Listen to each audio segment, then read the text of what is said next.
gotten the woke lunacy out of our military.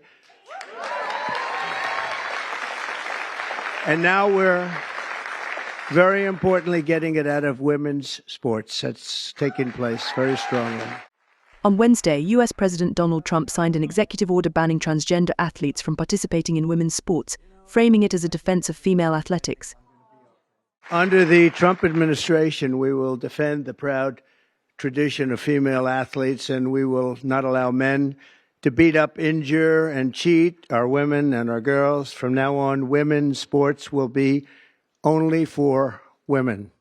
The order mandates that schools risk losing federal funding if they allow transgender athletes to compete in women's teams or use their locker rooms. Trump also announced plans to pressure the International Olympic Committee to change its policies ahead of the 2028 Los Angeles Games.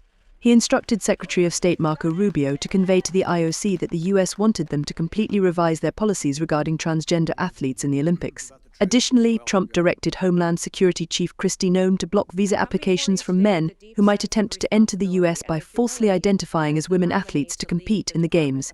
His executive order on Wednesday comes after the Republican-led House of Representatives in January passed a bill severely restricting transgender athletes from participating in girls' and women's sports.